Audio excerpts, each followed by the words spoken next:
watching my content. Hey, thank you for watching my content. Please like, share, and subscribe. And we also hope that you find our content beneficial as well as valuable to you. Now, today, I really want to go into this topic of what is a capability statement. But before I do that, hey, I'm George, the professional biz coach, and welcome to my podcast where I like to discuss all things government contracting and where we can learn some tools, tips, and strategies on helping you build your 6 or 7 figure business here in 2024. So today, again, I'm going to dive into what is a capability statement. Now, a capability statement, by definition, is a simple short form that is used as a promotional or a marketing statement about your business and its capabilities. Okay, you want to also highlight your skills that that advertises that you are good at what you do. Okay, capability statements must be tailored to your audience, which means the government buyer or the prime contractor that you want to work with.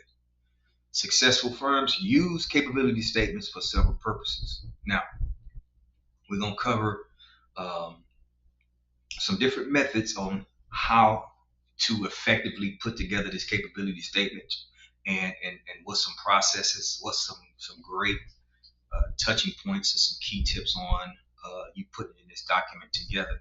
Okay. Um, Now, at a minimum, there's 5 areas that I will be addressing today about a capability statement. And what you need to do is take considerable amount of time putting together your capability statement, because when you submit your capability statement to agencies and you have grammar errors, you have uh, font size errors, and it's just not well put together, then they're going to more than likely take your capability statement and put it in the bottom of a pile.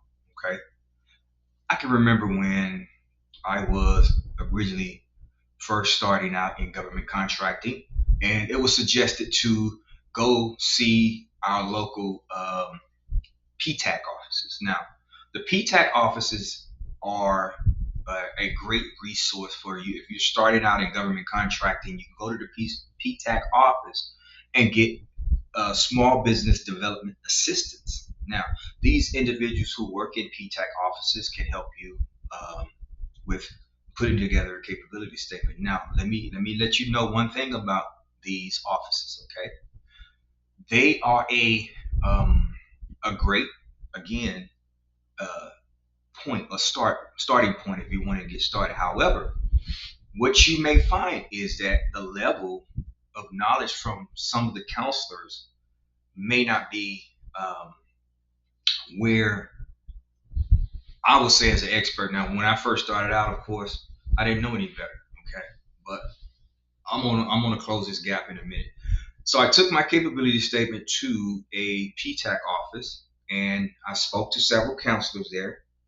I want to say it was like secretary and one counselor, and then I guess like the head guy. And so each individual, of course, they were very helpful. They provided me with a lot of resources. However, this capability statement piece was something that I noticed about their level of expertise. So let me break this thing down for you. When we go through this, by the time I complete this segment, you'll have a full understanding in the points that I'm going to make here today.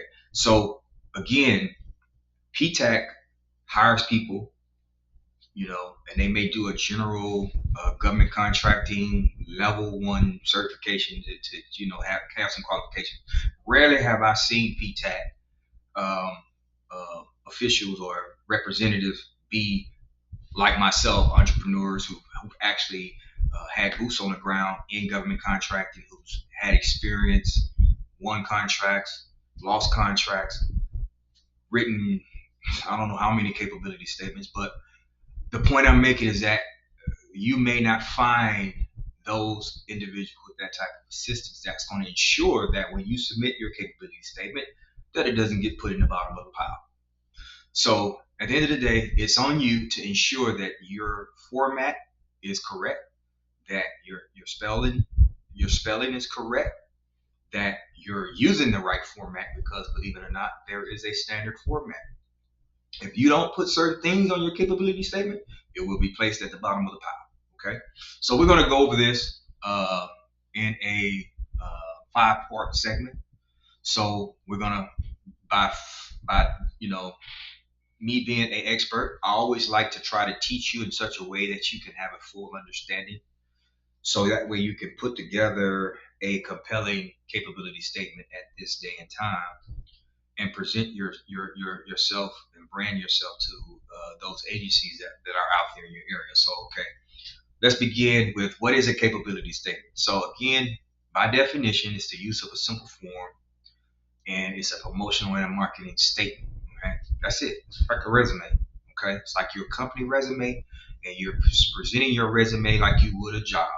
Okay, and it must be tailored to your audience. So you're not going to submit a blanket resume to random jobs without actually being specific of what that job description is, and your resume is going to be tailored to that. So it's the same exact protocol. Now, you are required, in many cases, with many government agencies, mostly your state and your local, to have a capability statement when you register. State is different, but state only require you if you want to do business, they may ask you for it. Okay. However, that's just something I'm throwing out there. So it's very important that you develop this document. Okay. A capability statement would be a door opener. It would be your introduction to you getting in front of people. Okay, because a lot of times they're going to be busy. They may not have time to directly see you or speak to you. You may go to networking events, and you want to have this document available to present to your potential buyers. Okay, it's going to be pretty much proof of your qualifications, proof of your past performance, and pretty much what sets you apart from your competition. Now, I always recommend a one-page document, but there are times where you may want to include two. We'll go into that later on. The last thing that I want to really say is that it's really important that your document is visually interesting, and you don't probably hear a lot of people talk about branding and government contracting, because when you think branding, we probably look at it from a standpoint like McDonald's, and so McDonald's is a brand. But I'm gonna tell you that branding is just as important.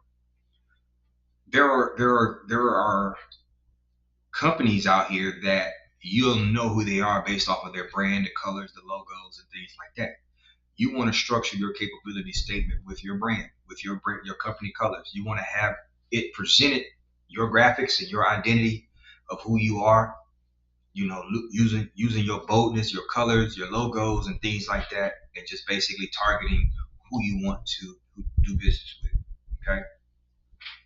Um, the best tip that I can tell you is that um, on the very first page, um, I have a capability statement here. Give me a second. I want to grab it. Thought I had one here. All right, guys. I should have been a little bit better prepared with having one example available. But what I will do is I will make sure that I put it on the screen and share it with you. Uh, so make sure that again you capture capability statement on front of that document, and have it as a bold, so that way at the top somewhere where the government agency or the decision maker can see it, and it also indicates that you have knowledge of the government contracting process. So it's very important. All right. Save it in a PDF format, not a Word document. Okay, or PowerPoint. All right. And the reason being is because if you send a person a Word document, not only can they take and edit it, but it's just very unprofessional. So you want to use a PDF format. It makes it safer. Okay, it's usually smaller in terms of like size. and it can be easily emailed in a PDF. Okay. Now, as we break down 5 key areas that must be included in your capability statement, it's very important that you understand that you must include these 5 areas. Include these 5 areas. If you do not, there's a very big chance that your capability statement may go where? The bottom of the pile. So include that. Include your core competencies, your capabilities. Okay? Include what makes you different. Include your past performance. Now, I gotta say this, include your corporate data. Okay? And,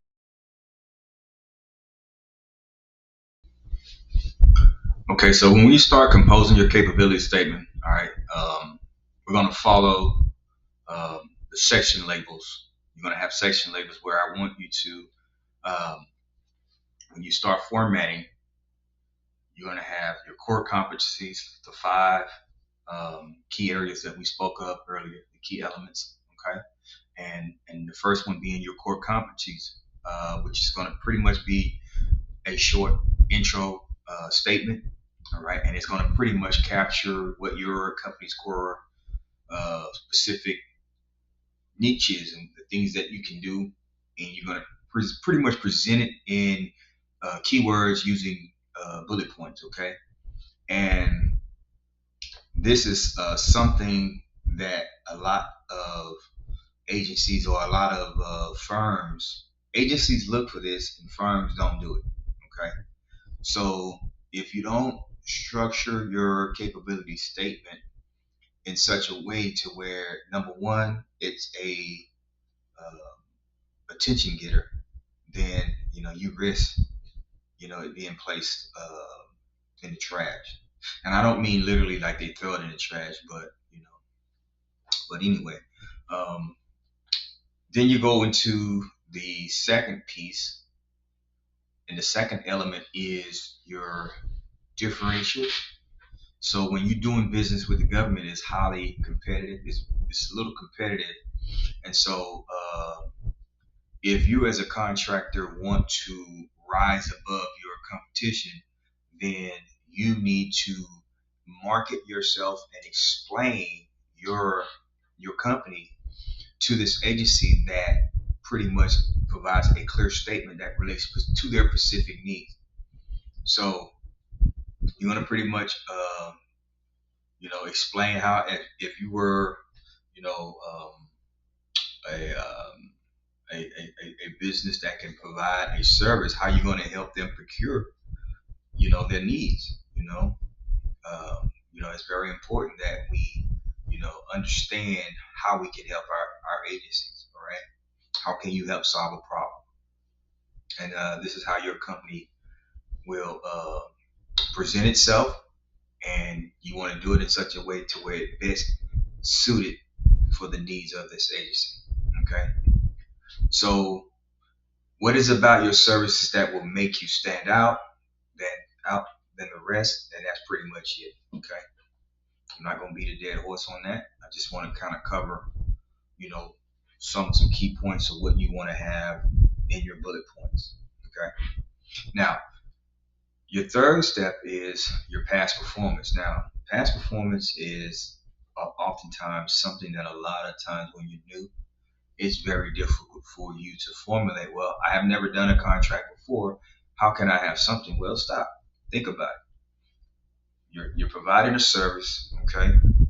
And let's say your customer has not been a business to government, but you have a business to business or business to consumer, okay? You can use that as past performance.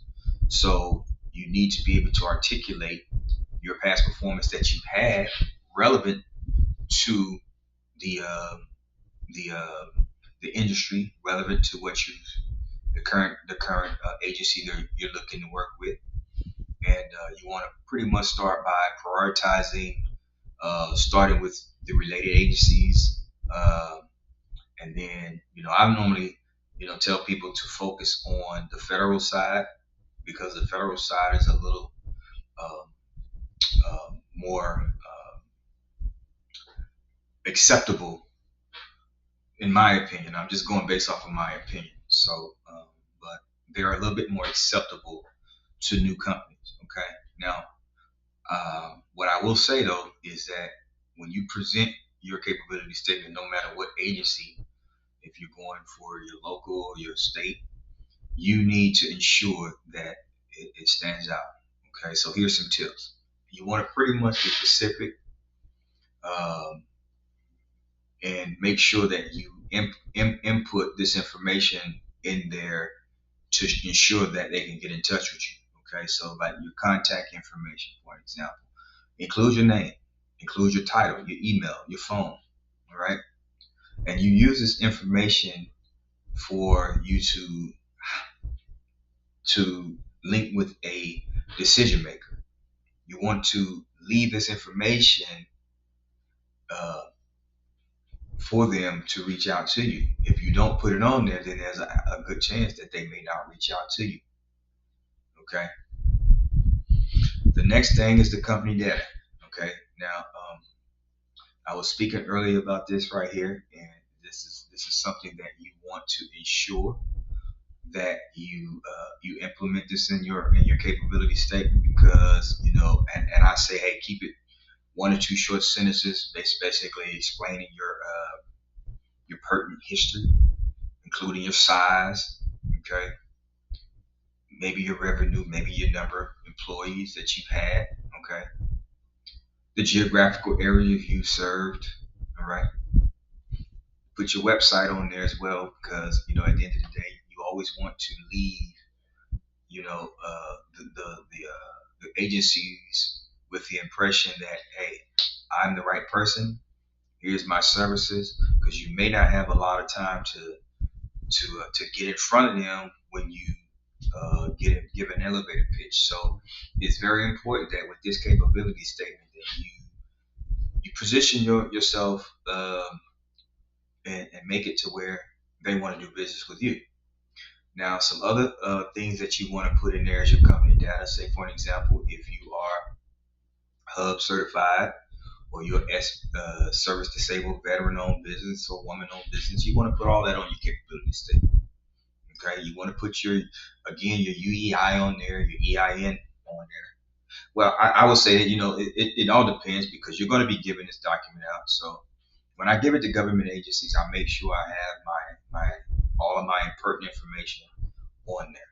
Okay. Now, when it comes to giving it to another contractor, I may omit it and take it off. But you pretty much want to make sure that you have all your relevant contact information in the actual on the actual capability statement. Okay.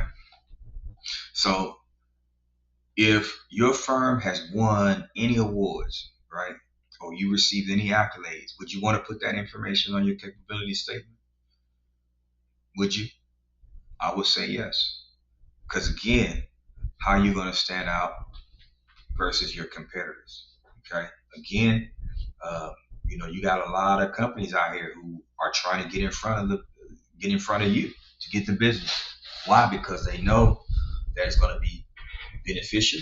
So it's advantageous that you have the same exact uh, mind and the same exact uh, approach. Okay. So you want to include all of your accolades, anything that you have actually done. Okay. That can help position you. I want to share my screen. Let's see if I can do this real quick. Share my screen and just kind of show you an example of a capability statement real quick.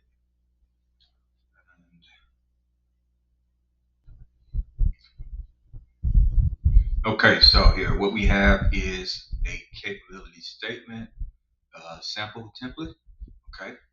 Um, Again, you put in bold what it is. When you send this to an agency, they know what you sent them. So you're going to put capability statement. Okay. All right. Again, it's about branding. Put your company logo on there. Okay. Your contact information specific to your name, your phone number, your email address, all that good stuff. All right. Um, When you get to excuse me, when you get to structure, primarily with your core competencies, I need you to ensure that you keep it as precise as possible. Don't be too wordy. Don't try to make it long paragraphs and using long sentences. Use short sentences. Make it real concise. Heavy bullet comments. If you were to write a resume, if you know how to write a resume, then you know how to write a capability statement. Okay. And I mean, I tell you, once you master how to, uh, I'm even talking about the structure of the capability statement. Once you learn how to master selling your brand and selling yourself, then it's going to be a whole lot easier for you to get ahead in front of these contracts. Okay, trust and believe me. So core competencies, put that in bold, somewhere highlighted, so that way the agency wants to look at your core competencies, your past performance. Okay, again, just use stuff that you've done in the past, even if it's in the commercial sector.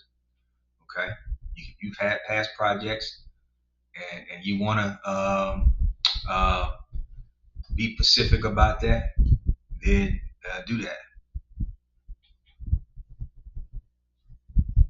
Now, if you're like, if it says right here, if the past performance projects do not relate to the target agency's needs, okay, so if you are looking to pursue an opportunity with an agency, like say for example, the Department of Homeland Security, okay, the Department of Homeland Security, if you're wanting to do services with them, then your capability statement needs to mirror what their mission is.